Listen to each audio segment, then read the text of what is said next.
wielding an axe the size of two large goblins if the goblins were stacked one atop the other. The horned beast eviscerated the slight woman before him, but instead of falling dead at his feet, she turned to smoke and reconstructed behind him. His muscles seemed to double in his rage. He spun around in an attempt to attack again, but to no avail. Her hands began to glow with a powerful spell, and he knew his end was near. With her hands just bare inches away from the red flesh of the Minotaur, a halfling came out of his hiding spot on the Minotaur's back, shooting the woman straight in the middle of the forehead. This is Tales Around the Tavern's Table. Hey guys, welcome back. I hope you enjoyed the last episode, and I hope you guys enjoyed this one just as much, if not even more. I was talking to one of my coworkers, it wasn't that long ago, just under 2 weeks or so, and he said something that is really the inspiration for this episode. He said that the best stories come from barbarian stupidity. So in honor of that comment, I decided to make an entire episode devoted to barbarian stories. I have found this statement to be more or less true. Of course, I'm a little bit partial to my Stephen stories. I apologize if I sound a little bit different. I finally finished hooking up my desktop computer, and I think it picks up my voice a little bit better. So if I'm completely assaulting your ears, I'm sorry. Let's get started, shall we? So the first story I'm going to tell you guys took place in a campaign I mentioned before, where dragons are being mind controlled by these helmets. Well, the party couldn't figure out what the helmets did for the longest time, and finally the DM, he pulls me aside, and he says, "You need to just put the helmet on." And I was like, okay, I mean, this is metagame, but I guess if we're not getting anywhere. So I did, and instantly kept mind controlled, and led the party to this town. Well, after a while, the party did learn that the dragons would heal anyone under the helmet's control, and we had just gotten out of this really bad battle with the dragons, and the only way to save our barbarian's life was to put the helmet on him and hope that we could break him out later. What came next was careful wording on the DM's part. He would say things like, "You hear a small voice in your head saying you want to return back to the barracks," or "You hear a voice telling you want to fight the party." The barbarian just thought that it was clever roleplay on the DM's part, which is what it sounded like in all honesty, and he never questioned it.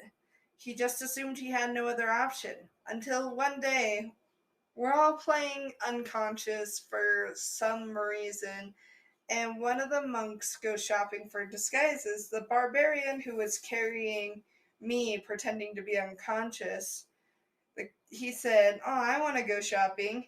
And the DM says, "Okay, so your character says, I want to go shopping." And the player stared confused for a minute, and he's like, "Can I go shopping?" And the DM asks, "Do you want to try it?"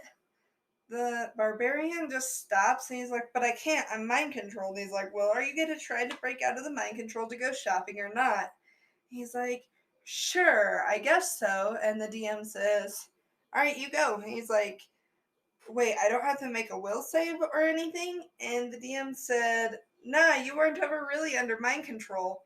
When we found this out, we were I was kind of peeved, because this barbarian had been ordered to kill me and several other party members, or he thought he had been ordered, and he legitimately raged and came after me with the fury vengeance.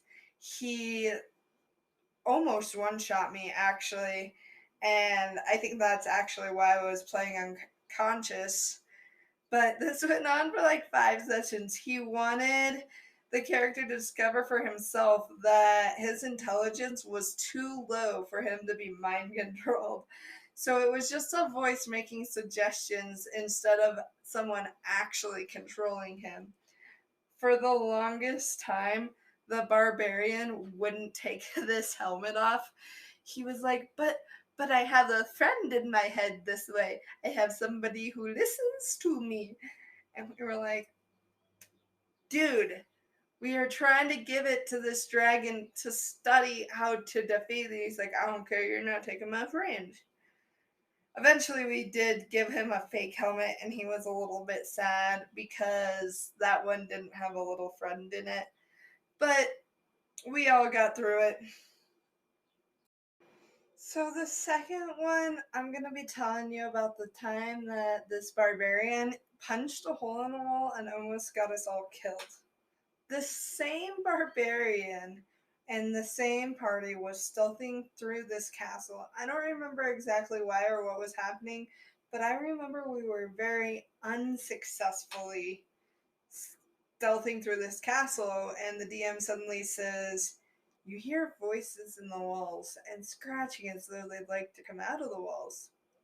The barbarian then replies, "I want to knock and say, 'Is anyone home?'" The DM used to play by this rule that every once in a while, if your character's intelligence was too low, he'd make you do what you said, even if you were kidding. He'd say, "Okay, roll me a strength check." The barbarian tries to back it up and say, "No, no, no, I was kidding, I don't really want to knock." He's like, I don't care, you said it, roll a strength check. And the barbarian rolled a nat 20 on his strength check to knock the wall, and it absolutely smashed to pieces. And inside the wall was a whole goblin army. Needless to say, the party nearly perished from this, and that barbarian was very careful with what he was kidding about later. So I've only DM'd a couple of times, and this is one of those stories that I remember from DMing, and this is why I don't DM very often. There was this player who was playing this character that was a Minotaur, who was a barbarian. In this campaign, it went absolutely off the rails. Like, they enslaved a god who was really just going along with it, right? Because it's a god. And they found out she was a god, and she ended up being the final boss. Well, it was just completely not what I was wanting in the campaign, but it ended up working out in the end, I guess.